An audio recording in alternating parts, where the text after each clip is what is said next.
Hello everyone and welcome back to this channel. So in today's video I'll be showing you how to make this straight gown with a 3-step flea and this open design on the upper part.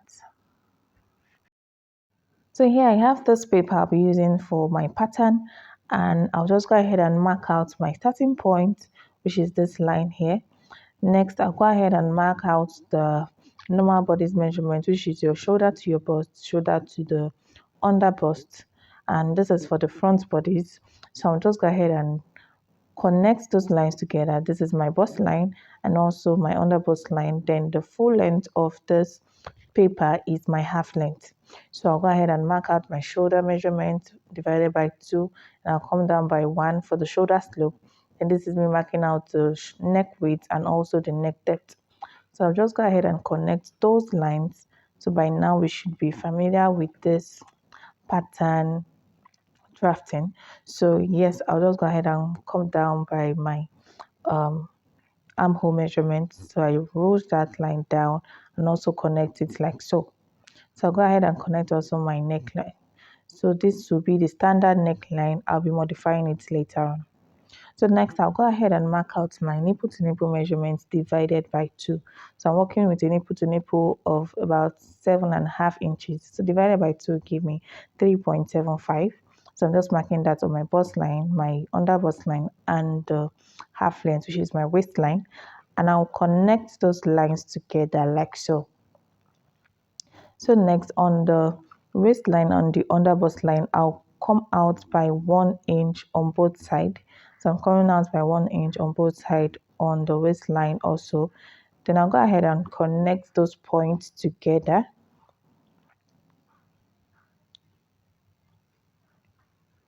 So after connecting it like so, I'll go ahead and come down from the bust point by 1 inch. Then I'll use a curve rule to connect the under bust to that 1 inch point it came down on the bust line. So I'll just connect it to the curve rule like so, and then also on the other part. So guys, next go ahead and determine how low you want the neck width to be. So you can make it 7 inches depending on how low you want it to be, or you can also make it 8 inches from your starting point. I'll place my tape rule like so. So either you can use 7 inches or 8 inches or 6 or whatever you want, depending on how low you want. So I think I'll go with 8 inches, like 2 inches above my bust line is just fine. So I'll connect that 8 inches like so. So this is the neck depth of my dress. So next I'll go ahead and mark out my nipple to nipple measurement on that line, that's the neck width line. Then I'll connect it like so. So next on this part going to the center front, I'll take out half an inch. Then the side going to the side front, I'll mark out 1 inch. Then I'll connect it to my bust line like so. So we'll get a dart on that neck width. So I'm just going to connect it like so. So we don't want this point to be pointy, so just make a curve like so. So guys, this is the picture we're working with. So I'm just going to determine how open I want those holes to be. So on the center front, I'll go in by 1 inch. So I want the distance from my center front to this side to be 1 inch. Then I'll go ahead and modify my neck width. I want to use a neck width of 4 inches. So I'll connect that point to the 1 inch we came out by on the center front. So whatever neck width you're working with, just connect it to the 1 inch we came out by on the front.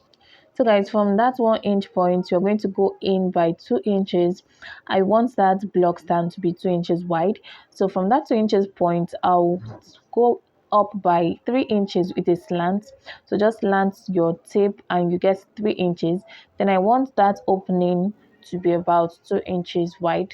So I just want the opening to be 2 inches, not too much. So I'm just going to connect that 2 inches point to the 3 inches we had up above, then connect it back to the 2 inches opening we had. So I hope you guys understand. I had a break-in camera, but that is actually what I just did. I connected those 3 points together.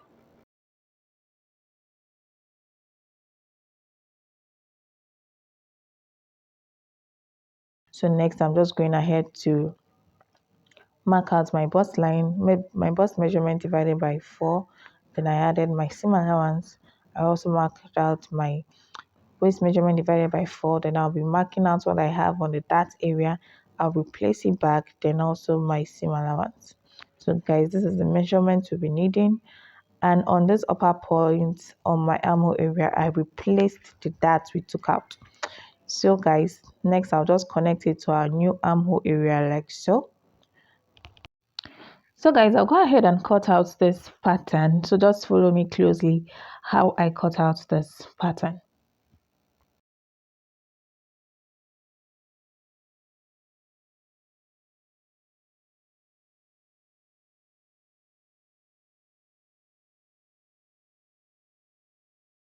So guys, this is the piece we'll be needing for cutting out on the fabric. So I went ahead to cut out on the fabric. I added ½ inch on the upper part and on the sides.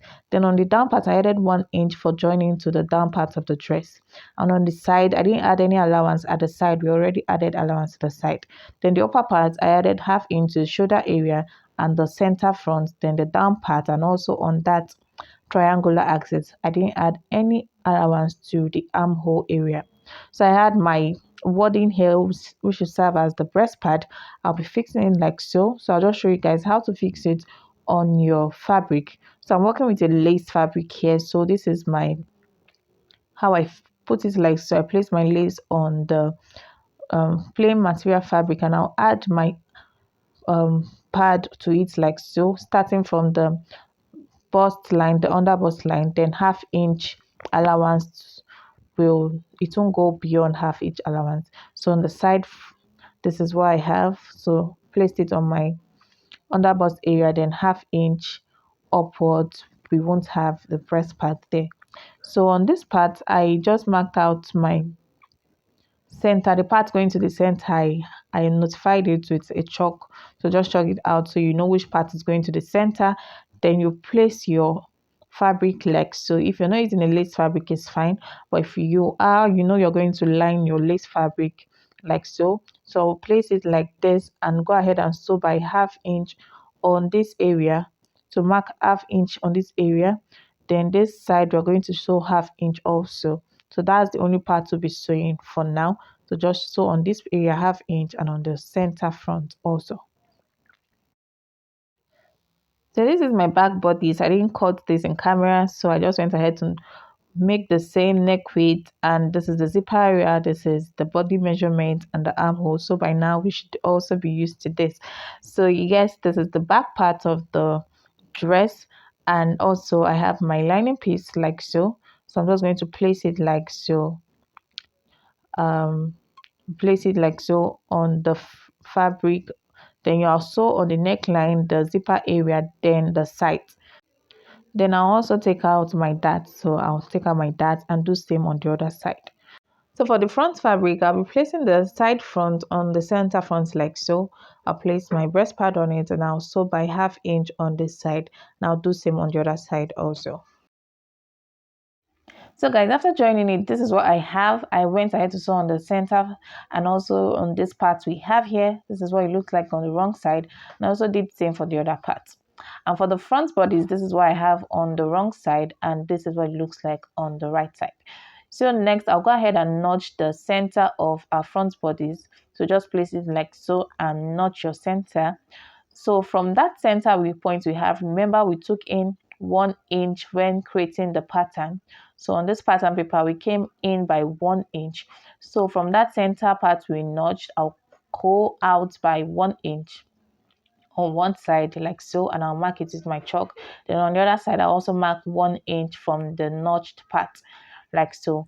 So guys, I will go ahead and place this part going to the center front on that 1 inch part we marked. So I just watch how I'm doing it. So I'm just going to pin it down, and on these other parts, don't stretch it too much. We know we came out by 2 inches when drafting the pattern, so you can also always refer back to your pattern drafting. So we came out by 2 inches. I'm just going to mark that 2 inches part like so, then place it like so.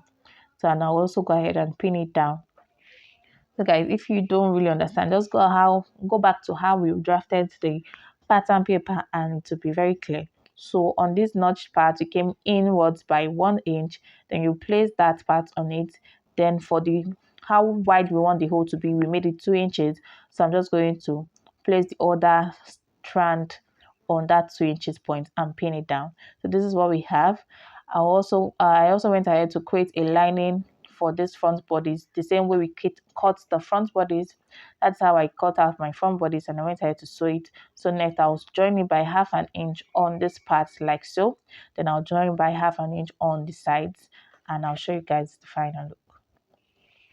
So I also went ahead to cut out the down part of the dress. So just go ahead and cut out the down part of the dress. We already know how to cut out the skirt part of the dress. So I went ahead to turn it to the lining part. And next we'll be joining it to the upper bodies. So this is the back part of my upper bodies. So I went ahead to join the sides and took my darts and also joined the neck area. So we're joining the upper bodies to the down part of the dress. So just place it right side facing right side, and I'll go ahead and join by 1 inch allowance I left on the down part. So just join by whatever allowance you left on the down part, and I'll do the same for the other side. So for the front bodies, this is what I have on the wrong side after joining the lining to the main bodies, and this is what I have on the right side. So next we'll be joining it to the down part of the dress. So I'll go ahead and place it right side facing right side, and we'll be joining it by the same allowance we left on the down part. So I'm just going to join it on the same allowance. So guys, after joining, this is what I have on the front bodies. I went ahead to join it. This is what it looks like on the wrong side. And also this is the back bodies. I also went ahead to close up the zipper area. And next we'll be joining the front bodies to the back bodies by first to join the shoulder area. So by now you should be familiar with how I join my shoulder area. Okay, we'll be joining by 1/2 inch like so. Next, I'll also go ahead and take the body measurements for this dress. So I'll do that and show you guys what it looks like. So guys, after joining the front bodies to the back bodies, this is what we so the dress is already taking shape. So I also went ahead to attach my zipper to the dress, and we are almost done with this dress, trust me guys. So next we'll be fixing that flay effect on the down part. So to get how you're going to cut the flay, you just measure what you have all around this down part like so. So by now you should be familiar with how to cut a flay. I have a video on how to cut a flay. So what we have, I have about 42.5 inches, and I'll use that to cut out my flay. So I'll be cutting out the flay with this organza fabric, even though I later changed this organza fabric. But yes, I was cutting out this with this organza fabric, and I went ahead to take my measurements, which was what you have all around that circumference of the down part. You divide by 6.284, then you add your length of the fabric you're working with. So you divide 42.5 in my own case by 6.284. It gave me around 6.7 inches, and that is what I'm marking as the radius here. So I'm just marking my 6.7 inches as the radius. Then also I'll go down by, we have 3 flays, so I'm marking what I have on the longest part of my flay. So I'm just marking my longest part of my flay, which was about 9 inches thereabouts. So I'm just marking it out like so. So I'll go ahead and connect what I have on the length part. Then next we'll go ahead and cut out what we have here. So I'm cutting out the radius part first, then I cut out the length of the fabric. So this is what the flay will be working with. This is the longest part, like as I said, and we have 3 flays to go. So we'll maintain the same radius, but the flay will just be shorter than each other. So the next flay, I had 9 inches, then it will be 2 inches shorter. So the second flay will stop here, and the last flay will stop here, like so. So but the radius will always remain the same. So I'll go ahead and cut out the remaining 2 flay we'll be needing for this dress. So guys, this is all 3 flays we'll be needing. This is the shortest, this is the middle, and that is the longest. So next we'll be placing it in each other like so. So I'll just go ahead and place this second flay on this last flay like so. So I'm just going to place it on each other like so, and I'll also place the shortest on the middle one. So guys, I'll just go ahead and place it like so, if you understand. Then I went ahead to pin it on each other. So this is what I have. Then we'll be placing it on the dress, right side facing right side, and go ahead and sew all around this dress. So guys, this is the final look of the dress, and yes, our client is already rocking the dress. Yeah, I also went ahead to change the organza on the flare part. I later used the satin because it was kind of transparent on her. So this is the final look. This is the upper part, as you can see. So guys, if you find this video helpful, don't forget to give us a thumbs up, subscribe to this channel if you're yet to, and we'll see you guys in the next class. Bye.